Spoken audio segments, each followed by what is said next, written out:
Hey everyone, topic number 2 today with our expert, Greg Dickerson. How you doing, buddy? Doing great, Michael. Who wants to be a millionaire? Exactly. I don't know what it is about the first of the year. Lots of people are throwing out goals, and Instagram is full of it about people saying, I want to be a millionaire. I want to be a millionaire. And I hear it so often, it now makes me cringe because Hmm. I believe being a millionaire is the wrong goal, right? Becoming a millionaire happens if you have the right goal, but I believe being a millionaire is the wrong goal. And I thought I would just talk about that with you and debate that because maybe I'm just wrong. Well, number one, what does that even mean? Is that net worth? Is that Yes, liquid? net worth, Is it? a net worth Yeah, millionaire. yeah. So that can mean almost nothing in today's terms, and you can do very little with it. Here's the thing to remember for everybody listening. Any fool can make a million. It takes a genius to keep it. So when you think Ah, about millionaire and you think about net worth, you can't spend always your net worth. You can't take your net worth to the grocery store. You can't take your net worth, well, you can take it to the car dealer because they'll give you zero interest for 72 and 96 months now. And pretty soon, probably 20 years, you can finance a car, yeah. they're getting so expensive. But net worth versus liquidity are two very different things. So me personally, my goals have always been liquid, not net worth, Mm. liquid. So I knew that I wanted to get to a point from a liquidity standpoint to where I never had to do anything again, never had to worry about paying bills, all that kind of stuff. That was always my goal in business, from a financial standpoint, not net worth. Yeah. Again, folks, a lot of people say they want to be a millionaire. That equates to net worth. And what I really break it down to is um, balance sheet versus income statement. And again, Yeah. part of that's probably because my undergrad's in accounting, my master's in economics. I get it, right? Maybe my mindset goes that direction, but the balance sheet is probably the least important financial statement of all of them because it is the one that can be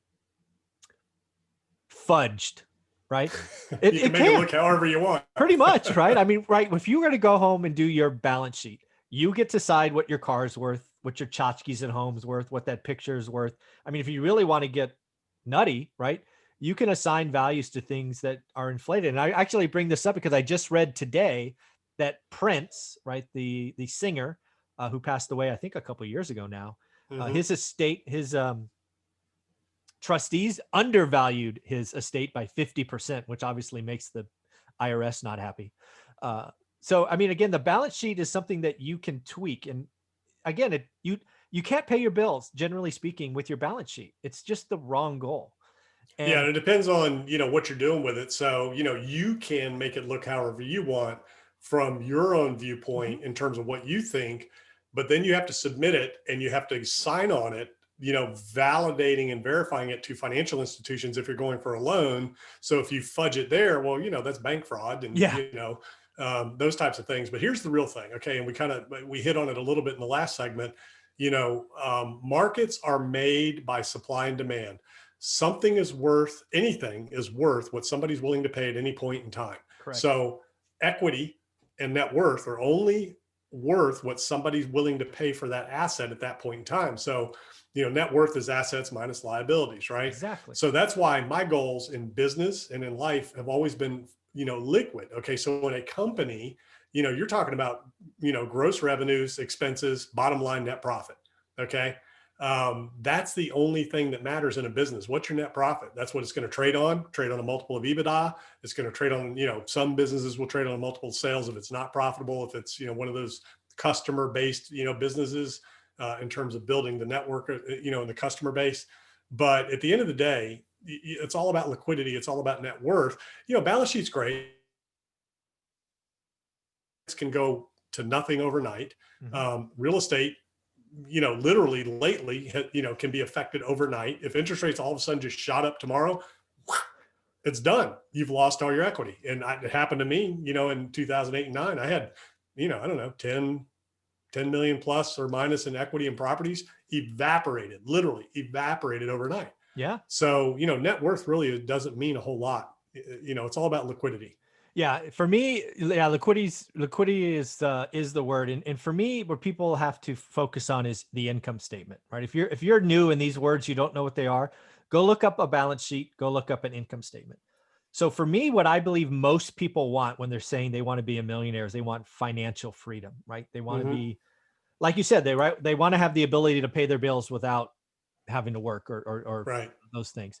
So people, you got to change the goal, because if you have a target that's wrong, you're going in the wrong direction.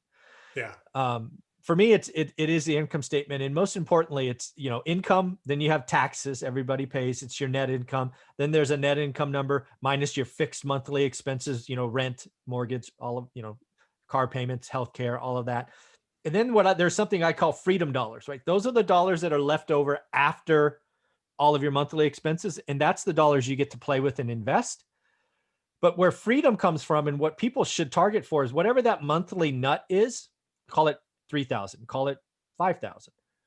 What you need to do is you need to build an income stream that replaces that nut. Because once you get there, you're free. I don't care if you have a $10,000 net worth or a $10 million net worth. If you can cover your monthly expenses via other ways, life is easy. Yeah. And that's really the key. I mean, that's what everybody should start with. And, whether you're trying to exit a career or, set yourself up for retirement, you've got that monthly income goal you need to think about. Just like if you sat down with a financial planner, I mean, that's what they do. They ultimately look at how long are you going to live, realistically, what are your expenses going to be, and how much are you going to need on a monthly basis to sustain, the lifestyle you want to live. So you got to think about, how do you want to live? What kind of money does it take? You got to factor inflation into the equation and figure it out from there. So that's one way to do it, is to look at that. Okay, I need to replace that monthly income with assets that pay me. Forget equity, assets that pay me, or I need a liquid number. I need a goal. So if this is the number it takes to sustain me for the rest of my life, then boom, that's the number I'm shooting for. So those are the two ways to really hit it. Let's play with that. Just for example, let's say you need $5,000 a month. How would someone go about calculating the minimum liquidity number they would need? Is it 5 times 100? Is there a formula you would use, or how big is, how do you know it's big enough, a liquidity goal? How would you do that? So, you reverse engineer, the same thing in terms of an investment portfolio. So you would have to say, okay, if it's 5,000 a month, you put it into, there's little financial models and Sure. spreadsheets that you can download where you plug that in. It'll add for inflation, it'll factor in taxes, add for inflation, and then it'll forecast it out over a number of years. And then you can say, boom, let's assume I'm just going to use it. I'm not making any money. Right. I'm just going to put this in the bank, 0 interest, whatever, because you want to assume you're not making any money on it. Yeah. It's just a number that you're going to, savings you're going to just reduce from. So that's kind of how it works. It's just kind of the 4 cash flow that like forecasted. Is that like the 4% rule? Right, get to a big enough number where you can extract 4% of the value for the rest of your life. That kind of number. I've never heard about any rules, because it's just different, and it depends on how many years. So I think it's just it's just a compounded equation that you can easily, put into, a calculator. Understood. So folks, what I would tell you is, if we're sitting here now, January 4th, not sure when you will watch this, but if you've put out a goal that you want to be a millionaire, I would at least strongly recommend you turn that into kind of an income goal or a freedom goal, or, sit down with you and your significant other and go, how much do we need every month to be free? Yeah. And you just compound it. So if it's 5,000 a month, 12 years, that's 60 grand a year. For 20 years, that's 1.2 million. Yep. You have to factor inflation in there. So, what is that, Yep. What is that valuation? So I kept it much more simpler and just, said, hey, here's a big number that I know will work. You don't have to say it, but I'm going to ask anyway. So when you were 20 or 25 years ago, what was that number for you? Was it 1, 5? 4? No, it was 10 when I first started. So back in 1997, when I started out with my company, I wanted to get to 10. Wow. And I figured once, if I could get there, it's all over. But then once you get there, it's just like, oh shoot, this ain't what enough, do I do now? Yeah. Because, you can go through, it's hard to imagine, but you can go through money pretty quick. Absolutely. Yeah. It's So that's amazing. That was the original goal, 10 million liquid in the bank. That was when I was building everything I was doing, I was like, that's what I was focused on. And then how often, just because I'm curious, how often did you look at that? Was that like once a year when you were meeting with your accountant? Was that once a month when you were going over your books? I mean, I can get the target, right? That's the mountaintop, but how often did you look at the mountaintop, or did you just keep your head down and kept going? Yeah. I mean, it was pretty regular. So I had a plan, I had a plan for it. I'd looked at all my businesses, investments, and, I knew how it was going to get there. And, awesome. So just like my businesses, I mean, I looked at a break even sometimes weekly, in terms of what that business needed to do, what the expenses were, what the sales were, all the different companies, my real estate investments, and I utilized vehicles that are tax deferred. Yep. So that was easy, just Nice. as deals were compounded, that just stayed aside and just were compounded. And then I had income coming from the businesses. So Mm, my income was taken care of from the businesses. The investments were compounding in self-directed Roth IRAs, you nice. know, Yep. yeah, that are owned by a trust. So don't go look for me and go find them. There you go.